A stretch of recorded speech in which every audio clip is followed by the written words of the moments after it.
보라, 여호와께서 땅을 공허하게 하시며 황폐하게 하시며 지면을 뒤집어 엎으시고 그 주민을 흩으시리니 백성과 제사장이 같을 것이며 종과 상전이 같을 것이며 여종과 여주인이 같을 것이며 사는 자와 파는 자가 같을 것이며 빌려주는 자와 빌리는 자가 같을 것이며 이자를 받는 자와 이자를 내는 자가 같을 것이라. 땅이 온전히 공허하게 되고 온전히 황무하게 되리라. 여호와께서 이 말씀을 하셨느니라. 땅이 슬퍼하고 쇠잔하며 세계가 쇠약하고 쇠잔하며 세상 백성 중에 높은 자가 쇠약하며 땅이 또한 그 주민 아래서 더럽게 되었으니 이는 그들이 율법을 범하며 율례를 어기며 영원한 언약을 깨뜨렸음이라. 그러므로 저주가 땅을 삼켰고 그 중에 사는 자들이 정죄함을 당하였고 땅의 주민이 불타서 남은 자가 적도다. 새 포도즙이 슬퍼하고 포도나무가 쇠잔하며 마음이 즐겁던 자가 다 탄식하며 소고치는 기쁨이 그치고 즐거워하는 자의 소리가 끊어지고 수금 타는 기쁨이 그쳤으며 노래하면서 포도주를 마시지 못하고 독주는 그 마시는 자에게 쓰게 될 것이라. 약탈을 당한 성읍이 허물어지고 집마다 닫혀서 들어가는 자가 없으며 포도주가 없으므로 거리에서 부르짖으며 모든 즐거움이 사라졌으며 땅의 기쁨이 소멸되었도다. 성읍이 황무하고 성문이 파괴되었느니라. 세계 민족 중에 이러한 일이 있으리니 곧 감람나무를 흔듦 같고 포도를 거둔 후에 그 남은 것을 주움 같을 것이니라.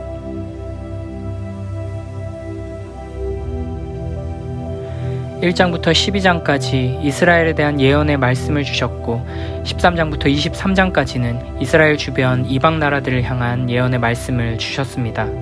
그리고 이사야의 묵시록이라는 별명을 가진 24장은 열국에 대한 심판 예언의 결론이면서 동시에 이후에 27장까지 이어지는 이스라엘의 회복에 대한 말씀에 대한 서론 역할을 하기도 합니다. 24장에서는 땅이라는 단어가 15번이나 반복됩니다.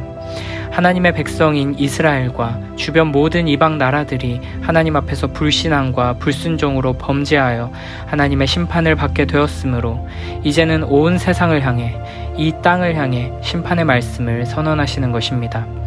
24장은 마지막 날에 이루어질 온 땅에 대한, 온 세상에 대한 최후의 심판의 말씀입니다. 1절에서 보라 라는 말로 시작합니다. 온 세상 모든 나라들이 집중해서 주목해서 보라는 것입니다. 여호와께서 땅을 공허하게 하시며 황폐하게 하시며 지면을 뒤집어 엎으시고 그 주민을 흩으십니다.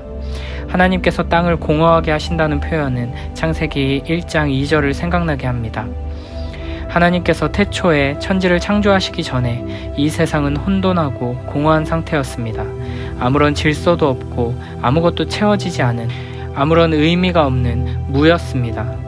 이런 세상에 질서를 주시고 생명으로 가득 채우신 창조의 하나님께서 이제 이 세상의 모든 땅을 텅 빈 곳으로, 허무한 곳으로 돌려버리겠다고 말씀하십니다.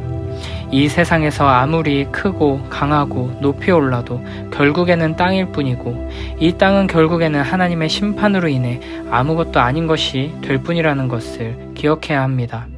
그러므로 하나님 없이 사는 모든 인생은 아무 의미가 없는 것이며 이 세상에서 높아지려 발버둥치는 모든 노력은 마지막 때가 되면 허무하게 끝날 것입니다. 혼돈과 공허에서, 무에서 이 모든 것을 창조하신 하나님을 떠나서 살아가는 모든 인생, 이 땅의 모든 것들은 결국 공허하게 되고 황폐하게 될 것임을 기억하며 영원하신 하나님의 말씀을 따라 영원을 살아가는 우리 모두가 되길 바랍니다.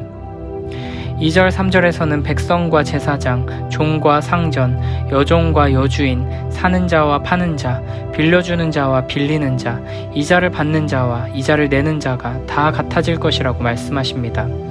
하나님의 마지막 심판의 때에는 이 세상의 신분의 차이, 경제적인 차이, 학력과 능력의 차이 등 모든 세상적인 기준들이 무의미하게 될 것이라는 말입니다. 하나님께서 이 땅에 가득한 모든 것들을 창조 이전처럼 공허하게 만드셨듯이 이 세상을 지탱하는 모든 질서와 기준들을 창조 이전의 혼돈한 상태처럼 아무것도 아니게 만들어 버리신다는 것입니다. 최후의 심판날에 하나님 앞에 서게 될 때는 그 사람이 얼마나 높은 지위를 가졌는지, 얼마나 많은 재산을 가졌는지, 얼마나 공부를 잘했는지, 많은 성공을 이루었는지 따위는 아무 소용이 없게 됩니다. 5절 후반부에서 세상이 이와 같은 심판을 받게 되는 이유에 대해 그들이 율법을 범하며 율례를 어기며 영원한 언약을 깨뜨렸음이라 고 말하는 것처럼 하나님의 심판의 기준은 오직 하나님의 영원하신 율법이며 이 율법을 조금이라도 어기거나 온전한 순종에 조금이라도 부족한 자들은 하나님의 진노와 저주 아래에서 심판을 받게 되는 것입니다. 그러므로 이 하나님의 기준을 통과할 수 있는 자들은 오직 하나님의 공의를 온전히 만족시킨 우리 주 예수 그리스도를 믿는 믿음으로 나아가는 자들 뿐입니다. 4절 5절에서는 스스로 왕이라고 여기며 이 세상에서 만족하며 살아가던 이 땅의 어리석은 자들이 슬퍼하게 될 것이고 이 세계 모두가 이 세상에서 높은 자들이 쇠약해진다고 말합니다. 그러므로 우리는 어리석은 불신자들처럼 이 세상에서 조금이라도 더 높은 자리에서 많은 것을 소유하고 많은 일을 하며 많은 것을 누리려고 발버둥치는 삶을 살아서는 안 될 것입니다. 우리에게 중요한 것은 공허하고 황무하게 될 이 세상의 기준이 아니라 영원한 하나님의 말씀이라는 것을 항상 기억합시다. 이 땅은 공허하며 황폐하며 쇠약하고 쇠잔하며 더럽게 될 것이지만 예수 그리스도로 말미암아 구원의 은혜를 얻은 하나님의 백성들에게는 썩지 않고 더럽지 않고 쇠하지 아니하는 유업이 있습니다.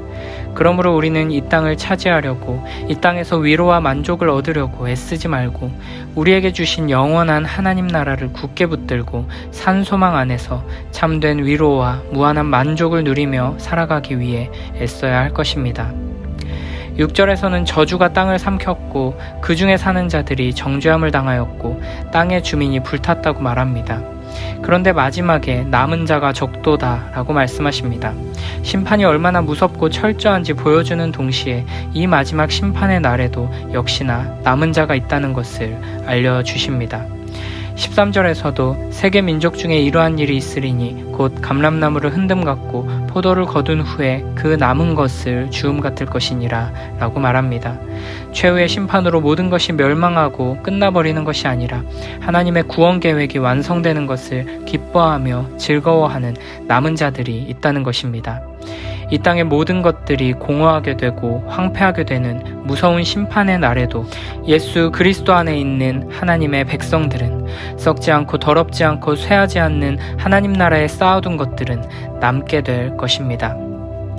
7절 13절에서는 하나님의 심판이 이 세상 모든 기쁨과 즐거움을 빼앗아가는 장면을 보여줍니다. 새 포도즙이 슬퍼하고 포도나무가 쇠잔하며 마음이 즐겁던 자가 다 탄식하며 솟구치는 기쁨이 그치고 즐거워하는 자의 소리가 끊어지고 수금 타는 기쁨이 그치고 노래하며 포도주를 마시지 못하고 성읍이 허물어지고 성문은 파괴되고 모든 즐거움이 사라지고 땅의 기쁨이 소멸됩니다. 우리는 세상이 우리에게 큰 기쁨과 만족을 줄 수 있을 것이라 기대하며 살아갑니다. 그러나 하나님의 심판 앞에서 이 세상이 헛된 것으로 드러나게 될 때 크게 실망하고 절망하게 됩니다.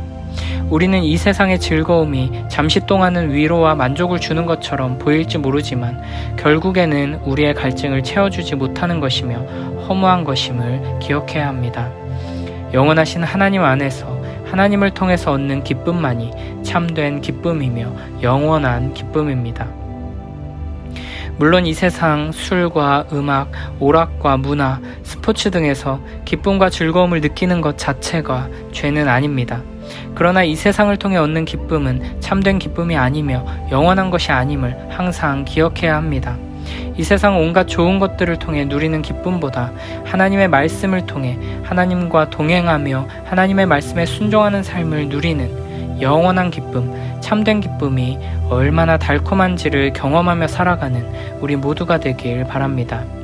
이 땅에서 하나님으로부터 말미암는 기쁨과 위로와 만족을 누리며 살기를 소원하며 이를 위해 더욱 힘쓰는 우리 모두가 되길 바랍니다.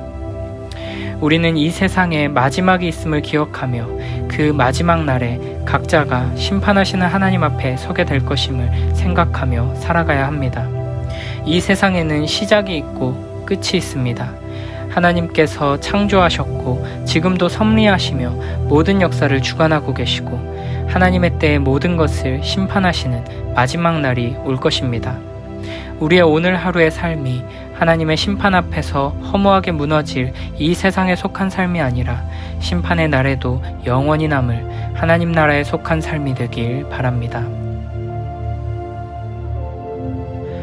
보아라, 야훼께서 온 땅을 황야로 만드신다. 땅바닥을 말끔히 쓰시고 주민을 흩으신다.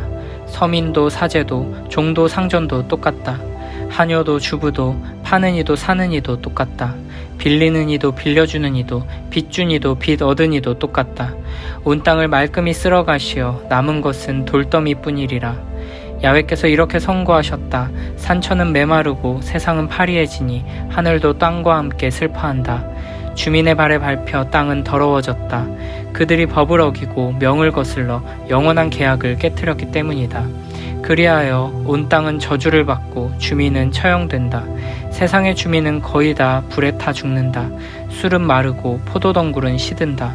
기뻐 가슴 뛰던 이들도 한숨만 짓는다. 흥겨운 소구 소리도 그치고 흥청대는 고함 소리도 멎는다. 멋진 수금가락도 다시는 울리지 않는다. 노래도 없이 퍼마시는 술, 그 독한 술맛은 입에 쓰기만 하다. 도시는 무너져 온통 혼란에 빠지고 집집마다 문을 단단히 닫아 걸어 드나드는 자도 없다. 술이 떨어져 거리는 비탄에 빠지고 취흥은 자취를 감추고 흥겨운 노래도 사라진다. 거리에 남은 것은 잿더미뿐, 성문은 산산이 부서졌다. 이런 변을 겪고 난 백성들은 올리브를 떨고 몇 알 남는 것이 없듯이 포도를 거두고 몇 송이 남는 것이 없듯이 되리라.